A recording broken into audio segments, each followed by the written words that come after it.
Bracket the Yahawah, Bracket the Yahawah'S, Bracket the Yahawah, Bracket the Yahawah'S, Bracket the Yahawah, Bracket the Yahawah'S, Bahasur Kahakodash. I want to give double honors to our elder apostles and elder bishops of great ministry as well as peace and blessings, health and wellness to the house of David the elect. We are the pottery in Yahawah's kiln. Alright?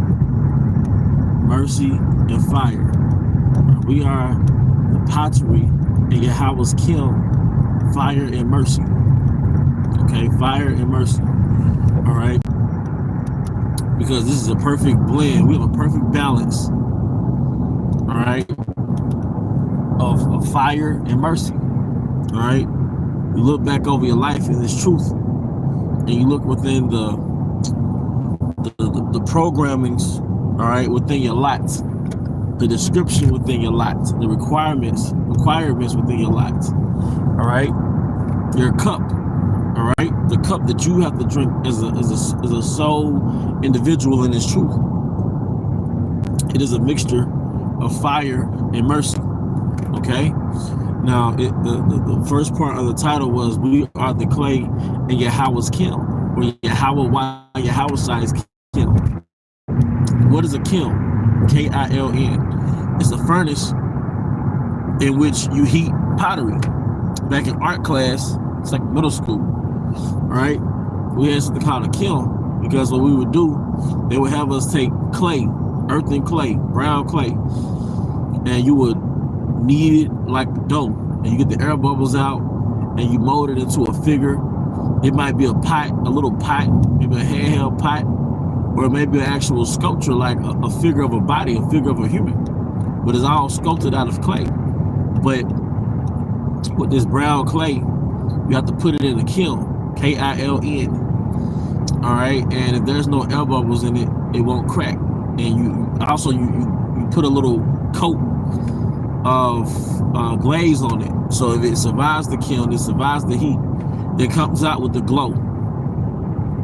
All right, and if you think about the afflictions in your life, whether it's fucking sicknesses, you know, not being able to get your body on point, you know, brothers be into the herbs and into health, and we still deal with afflictions, man, in the body, in the flesh. All right, whether it's problems with the woman, problems without a woman, you know,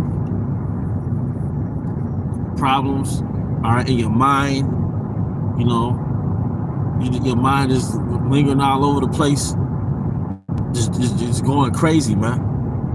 Okay, your mind is just lingering all over the place, just going fucking crazy, man. All right, you're always subject to paying your bills and being broke. You know, like I said, you got problems on the job, the little petty bullshit, the unnecessary petty bullshit that happens on a job, all right? Because one thing you notice about Satan, man, he's petty as hell, but it irks you, how he works through people, it irks you and it agitates you, man, all right? All these things can be happening simultaneously. You got certain things, all right?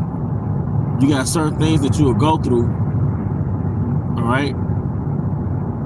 And you feel like, although you may be inside of a camp, you might be within a camp, sometimes you feel like you're just in this thing alone, man. You know, certain things you can talk to brothers about, and certain things you probably wouldn't talk to brothers about, all right? Some things is between you and Yahawah'S, Yahawah'S. You know?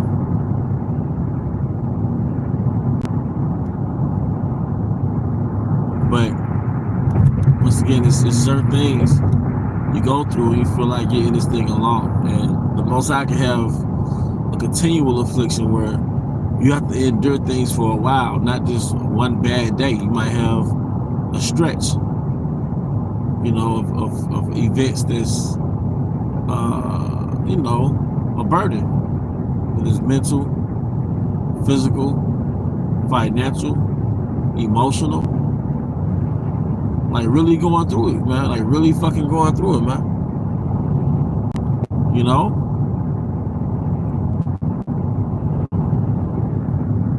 but we are in Yahawah's kiln.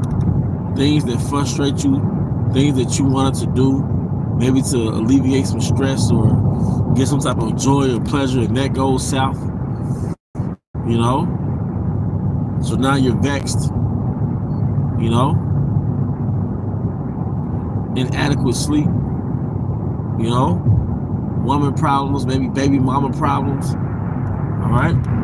But it gets to a point where the Most High knows that you're ready, and he'll just throw it all at you, man.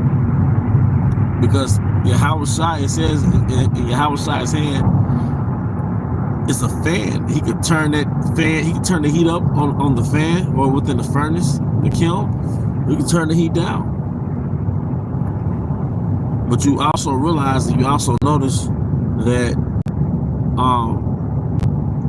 the furnace is balanced with mercy.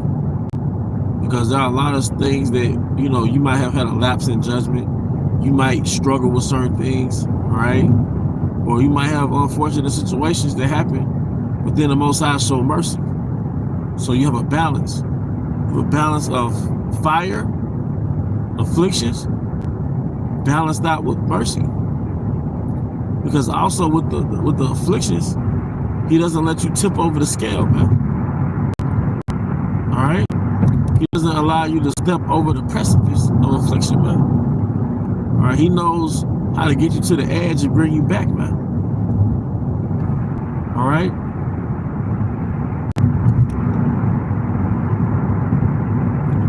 And one thing you notice, man, you never quite get it right 100%. Things you set your mind to do, you always come, you know, meet us. You find yourself headed towards a stumbling block, man. But when you finally get this thing down pat, another problem happens that balances it out, man. And the scripture says, my grace is sufficient, you know.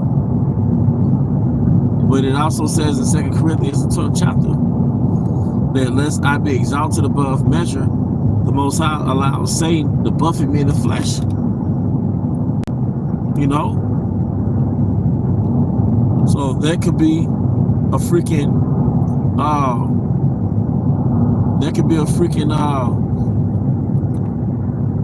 affliction in the body. It could be anything, man. You know? But, I mean, look, we are in Yahawah's furnace. This is Yahawah's furnace. Your personal lot, that's Yahawah's furnace, man. And y'all got to go through it, and I'm doing this lesson because sometimes you'll get caught up in your affliction, which affliction means to strike. Sometimes you'll get caught up in what you're stricken by, that you'll forget that this is part of your life. There's no coincidence that things are not going your way. There's no coincidence that you just have to go to bed and suffer sometimes, man. You might not have been able to get that shot of liquor or that you know. You might be dealing with it going without a woman, man. All right? But I've noticed that certain things is a part of your life. It's part of your destiny. You're predestined. So yeah, this lot, it came with the cost, man. So you tasted the heavenly gift, you know? You tasted the heavenly gift, all right? You know the secrets, you know who you are, you know the name of the Heavenly Father, you know the beauty of what it means to be an Israelite. All right, you know that there's a kingdom of heaven right around the corner. You know it. You see it within your mind's eye. All right? But it comes with the price, man. Because it tells you in Proverbs 11, a false balance is an abomination to Yahawah'S. So you have to be balanced. And the balance is you're going to catch hell. All right? Hebrews the 12th chapter around the 6th verse. Whom the Lord loveth, he chasteneth and scourge every son whom he will receive. So he's going to scourge you with affliction. He's going to scourge you with personal problems, bodily problems, problems between you and your woman, problems not having a woman, maybe you want a second woman. All right, problems in your flesh, like I said, pain, man. All right, financial problems, mental problems. Like you fucking bugging out. He'll throw all those daggers at you at one time. But that's because, hey, look what he gave you in the spirit. So it only makes sense if you're going to suffer in the flesh, because look what he's giving you in the spirit, man. Nobody was exempt from this, man. Yahawah's had to suffer. How much more us? Well, Yahawah's had to suffer, so we got to suffer. He suffered more. We have to get a portion of his suffering, man. And also, problems that you overcame maybe 10 years ago, well, the demons are stronger now. You know?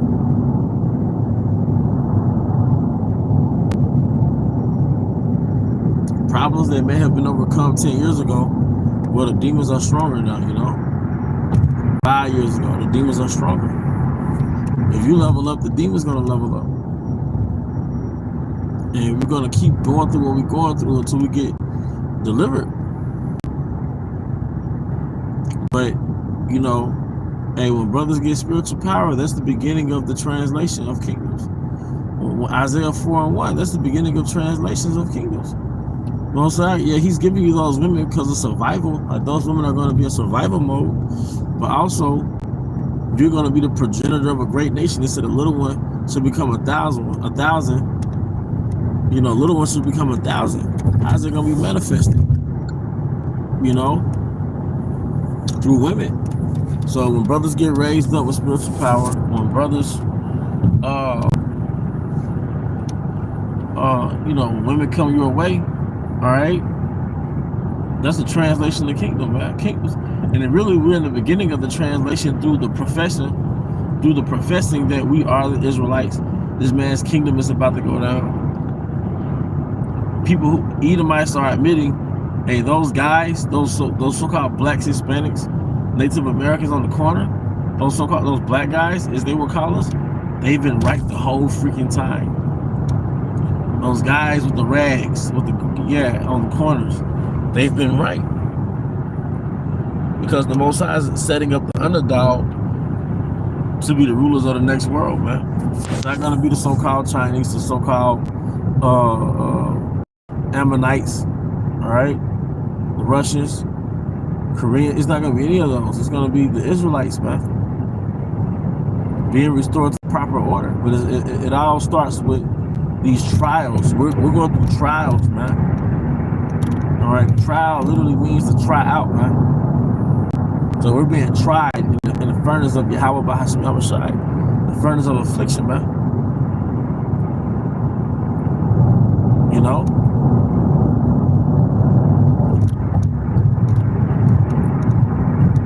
But like I said, we all have a delicate balance of fire and mercy, affliction and mercy. Because there are a lot of things that we have done that the Most High winked at in our day-to-day life, and the brother doesn't have to really know, you know, something that's not, you know, not adultery, but, you know, we've done a lot of things that Yahawah'S winked at, man.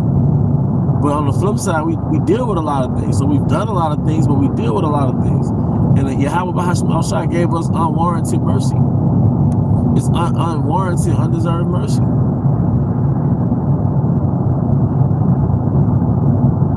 You know?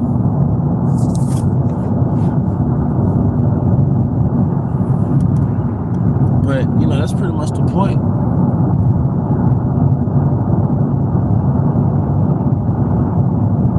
You know? It's undeserved mercy. It's unwarranted mercy. But it's coupled with affliction, man. So we partake.